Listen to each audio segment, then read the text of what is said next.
ಜಿ5 ಇರುವಾಗ ನೀವು ನಿಮ್ಮ ನೆಚ್ಚಿನ ಶೋಗಳನ್ನ ಎಂದಿಗೂ ಮಿಸ್ ಮಾಡಿಕೊಳ್ಳುವುದಿಲ್ಲ. ಅದು ಸಂಪೂರ್ಣ ಉಚಿತವಾಗಿ. ರಾಧಾ ರಾಧಾ ರಾಧಾ, ಇದೇನಿದು? ನನ್ನ ಮಗ ಬಂದ ತಕ್ಷಣ ರಾಧಾ ರಾಧಾ ಅಂತವನಲ್ಲ. ಏನ್ ಮಾವ? ಇಂಥ ಹೊಸಿ ಮಾತಾಡೋದಿತ್ತು. ಬಾ.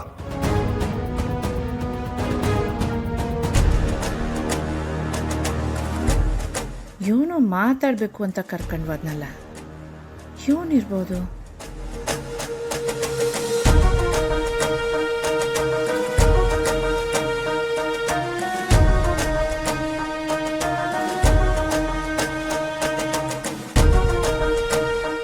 ಏನ್ ಹೇಳಿ ಮಾವ? ರಾಧಾ, ನಾವು ಹೆಂಗನ ಮಾಡಿ ಆ ಹುಡುಗಿನ ಕಂಡುಹಿಡಿಲೇಬೇಕು. ನೀನೇನು ಟೆನ್ಷನ್ ಮಾಡ್ಕೊಂಬೇಡ ಮಾವ. ಆ ಹುಡುಗಿ ಯಾರು ಅನ್ನೋದನ್ನ ನಾನು ತಿಳ್ಕೊತೀನಿ. ಹೆಂಗೋ ನಮ್ಮ ಹೃದಯ ಹಾಕಿರೋ ಹುಡುಗಿ ಸಿಕ್ಬಿಟ್ರೆ ನಾಟೆ ಸಾಕು.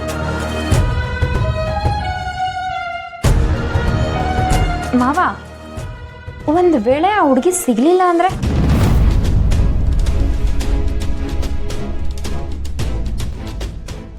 ಯಾಕೆ ಸಿಗಾಕಿಲ್ಲ? ಅವ್ರು ನಮ್ಮೂರ್ನಾಗೆ ಇದ್ರೆ ಸಿಗ್ತಾರಲ್ಲ. ಅಲ್ಲ ಮಾವ, ಅಕಸ್ಮಾತ್ ನಿನಗೆ ಮಾಹಿತಿ ಕೊಟ್ಟಿರೋರು ತಪ್ಪಾಗಿ ಹೇಳಿದ್ರೆ? ಆ ಹುಡುಗಿ ಈ ಊರೋಳು ಅಲ್ಲದೆ ಹೋದ್ರೆ ಏನು ಮಾಡ್ತೀಯ ಮಾವ?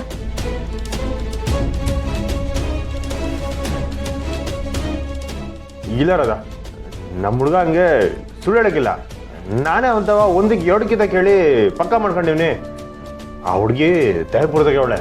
ಆ ಹುಡುಗಿ ಸಿಕ್ಕಿದ್ರೆ ನನಗೂ ಖುಷಿನೇ ಮಾವ. ಆದರೆ ಅವ್ರು ಕೊಟ್ಟಿರೋ ಮಾಹಿತಿ ಏನಾದರೂ ತಪ್ಪಾದರೆ ಪಾಪ ನಿನ್ನ ಶ್ರಮ ಎಲ್ಲ ವ್ಯರ್ಥ ಆಗುತ್ತಲ್ಲ, ಅದಕ್ಕೆ ಹೇಳಿದೆ ಅಷ್ಟೆ. ಅಕಸ್ಮಾತ್ ಅವ್ನು ತೆಪ್ಪ ಮಾಹಿತಿ ಕೊಟ್ಟಿದ್ರುವೆ ಆ ಹುಡುಗಿ ಸಿಗೋಣ ನಾನು ಬಿಡಕ್ಕಿಲ್ಲ ರಾಧಾ. ಅವಳಿಗೆ ಎಲ್ಲೇ ಇದ್ರುವೆ ನಾನು ಹುಡುಕ್ತೀನಿ. ಅಲ್ಲ ಮಾವ, ನೀನು ಆ ಹುಡುಗಿ ಹುಡ್ಕೋದ್ರಿಂದ ಏನು ಪ್ರಯೋಜನ? ಸ್ನೇಹನೇ ಇಲ್ಲ ಅಂದಮೇಲೆ ಅವಳ ಹಾರ್ಟ್ ಯಾಕೆ?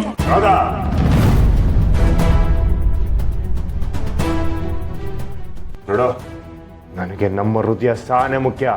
ನಿನ್ನ ಕೈಯಲ್ಲಿ ಹುಡುಗಕ್ಕೆ ಹಾಕಿಲ್ಲ ಅಂದ್ರೆ ಹೋಯ್ತಾ ಇರ್ಬೋದು. ಅಯ್ಯೋ ಮಾವ, ತಪ್ಪು ತಿಳ್ಕೊಬೇಡ. ಮಾತಿಗೆ ಹೇಳ್ದೆ ಅಷ್ಟೇ. ನಾನು ನಿನಗೆ ಸಹಾಯ ಮಾಡೇ ಮಾಡ್ತೀನಿ. ನೋಡ್ರದ, ನನ್ನ ಬದುಕಲ್ಲಿ ದೊಡ್ಡ ಆಸ್ತಿ ಅಂತಿದ್ರೆ ಅದು ಸ್ನೇಹ ಮಾತ್ರ. ಅವ್ರು ಇಲ್ಲದೆ ಹೋದ್ರುವೆ ಅವ್ರ ಹೃದಯನ ನನಗೋಸ್ಕರ ಪುಟ್ಟೋಗವ್ರೆ. ಅದು ನನಗೋಸ್ಕರನೇ ಮಿಡಿತೈತೆ. ನಮ್ಮ ಹೃದಯ ಹಾಕಿರೋ ಆ ಹುಡುಗಿನ ಚಂದ ನೋಡ್ಕೋಬೇಕು. ಆ ಹೃದಯದ ಮಿಡಿತನ ಯಾವಾಗೂ ಕೇಳ್ತಾ ಇರ್ಬೇಕು. ಅಷ್ಟಾದ್ರೆ ಸಾಕು, ನಂಗೆ ಇನ್ನೇನು ಬೇಡ. ಒಂದು ವೇಳೆ ಆ ಹುಡುಗಿ ಏನಾದರೂ ಸಿಕ್ಕಿದ್ರೆ ಮಾವ ಅವಳ ಜೊತೆನೇ ಇದ್ಬಿಡ್ತಾನೋ ಏನೋ. ಹೇಗಾದರೂ ಮಾಡಿ ಆ ಹುಡುಗಿ ಸಿಗದೆ ಇರೋ ಥರ ಮಾಡಬೇಕು.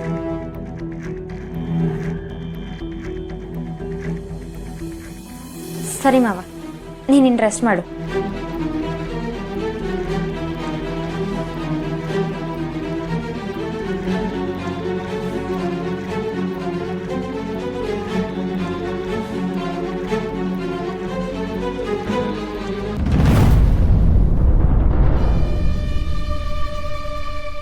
ರಾಧಾ,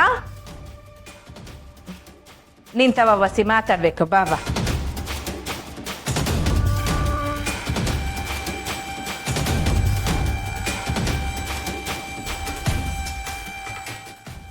ಏನತ್ತ?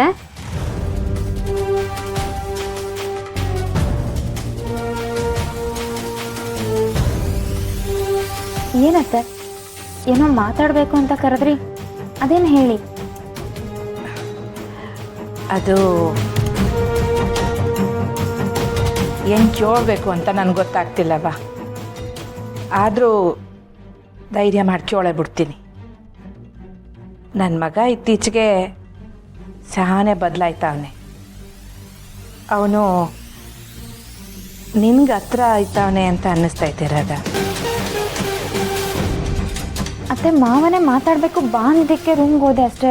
ಅದ್ಬಿಟ್ಟು ಬೇರೆ ಯಾವ ಉದ್ದೇಶನೂ ಇಲ್ಲ. ಅಯ್ಯಯ್ಯ, ನಾನು ತೆಪ್ಪಾಗೇನು ಅನ್ಕೊಂಡಿಲ್ಲ ಕಣವ. ನನ್ನ ಮಗ ನಿನ್ಗೆ ಹತ್ರ ಆಗ್ತಿರೋದು ನನಗೂ ಸಂತೋಷನೇ. ಓ, ಅತ್ತೆ ನನ್ನ ರೂಟ್ಗೆ ಬರ್ತಾ ಇದ್ದಾರೆ. ಆದರೆ ನನ್ನ ಮಗ ಹಿಂಗೆಲ್ಲ ಬದಲಾಯ್ತಿರೋದನ್ನು ಮಾಡ್ತಿದ್ರೆ ನನಗೆ ಆಶ್ಚರ್ಯ ಆಯ್ತಿದೆ ರಾಧ. ಅತ್ತೆ, ನನ್ನಿಂದ ನಿಮ್ಮ ಮನಸ್ಸಿಗೆ ಏನಾದರೂ ನೋವಾಗಿದ್ರೆ ದಯವಿಟ್ಟು ಕ್ಷಮಿಸ್ಬಿಡಿ. ಮಾವ ಮುಂಚಿನ ಥರ ಆಗಬೇಕು ಅನ್ನೋದು ನನಗೂ ಆಸೆ. ಅದಕ್ಕೆ ಮಾವನ ದೇವಸ್ಥಾನಕ್ಕೆ ಕರ್ಕೊಂಡು ಹೋಗಿದ್ದೆ. ಈಗಲೂ ಮಾವನೇ ಮಾತಾಡಬೇಕು ಬಾ ಅನ್ನೋದಕ್ಕೆ ಹೋದೆ ಅಷ್ಟೇ. ಅದ್ಬಿಟ್ಟು ಬೇರೆ ಯಾವ ಉದ್ದೇಶನೂ ಇಲ್ಲ ಅತ್ತೆ. ಅಯ್ಯಯ್ಯೋ ರಾಧಾ, ನೀವಿಬ್ರು ಮಾತಾಡ್ತಿರೋದಕ್ಕೆ ಒಟ್ಟಿಗೆ ಓಡಾಡ್ತಿರೋದಕ್ಕೆ ನನಗೂ ಏನು ಬೇಸರ ಇಲ್ಲ ಕಣವ. ಆದರೆ ಕಣ್ಣು ಮುಂದೆನೇ ಬೆಣ್ಣೆ ಇದ್ರು ನಾನು ಅದ್ರ ಬಗ್ಗೆ ಗಮನ ಕೊಡ್ಲಿಲ್ವಲ್ಲ ಅಂತ ನನ್ನ ಬಗ್ಗೆನೇ ನನಗೆ ಬೇಸರ.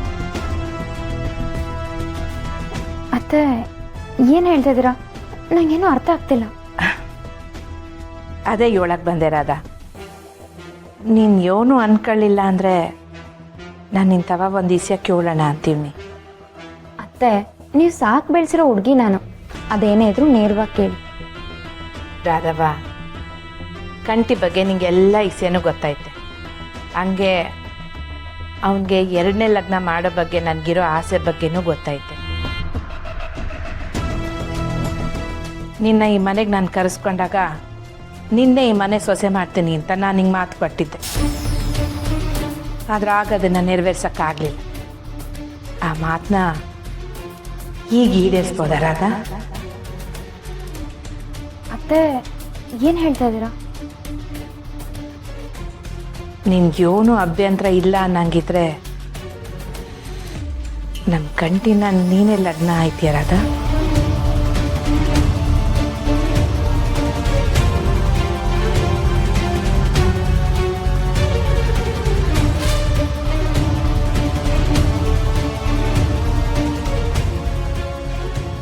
ನಾನು ಹಿಂಗೆ ಕೇಳ್ತೀವಿ ಅಂತ ತೆಪ್ಪ ತಿಳ್ಕೊಬೇಡ ಕಣವ. ನನಗೆ ಗೊತ್ತು ಕಂಟಿಗಿದೆ 2ನೇ ಲಗ್ನ. ನಿನಗೆ ನಿನ್ನ ಮದುವೆ ಬಗ್ಗೆ ಸ್ಯಾನೆ ಆಸೆ ಆಕಾಂಕ್ಷೆಗಳೆಲ್ಲ ಇರ್ತವೆ. ನಾನು ಕೇಳಿದ್ರಾಗ್ಯೋ ನಾನು ತಪ್ಪಿದ್ರೆ ಅದನ್ನ ನೇರವಾಗಿ ಹೇಳ್ಬಿಡು. ಅಯ್ಯೋ ಅತ್ತೆ, ಇದೇನು ಹೀಗೆ ಹೇಳ್ತಿದ್ದೀರಾ? ನೀವು ನನ್ನ ಕಣ್ಣು ಕಟ್ಟಿ ಕಾಡಿಗೆ ಬಿಟ್ಟರು ಯಾಕೆ ಅಂತ ಕೇಳಲ್ಲ ನಾನು. ಮೊದಲು ನನಗೆ ಈ ಮನೆ ಸೊಸೆ ಆಗಬೇಕು ಅನ್ನೋ ಆಸೆ ಇದ್ದಿದ್ದು ನಿಜ.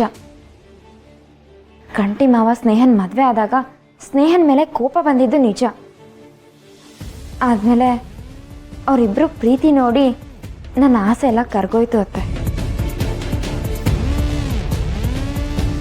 ಆದರೆ ಇವಾಗ ನೀವೇ ಕೇಳ್ತಾ ಇದ್ದೀರಲ್ಲ, ನಿಮ್ಮ ಮಾತಿಗೆ ಇಲ್ಲ ಅನ್ನಬಾರ್ದು ಅನ್ನೋ ಒಂದೇ ಒಂದು ಕಾರಣದಿಂದ ನಾನು ಈ ಮದುವೆಗೆ ಒಪ್ಕೋಬೋದು ಅಷ್ಟೆ. ಅದು ಬಿಟ್ಟರೆ ನಾನೇ ಈ ಮನೆ ಸೊಸೆ ಆಗಲೇಬೇಕು ಅನ್ನೋ ಹಠ ಯಾವುದೂ ನನ್ನಲ್ಲಿಲ್ಲ ಅತ್ತೆ. ಅದು ನನಗೆ ಗೊತ್ತಿಲ್ವೇ ರಾಧಾ? ಮಾಡು.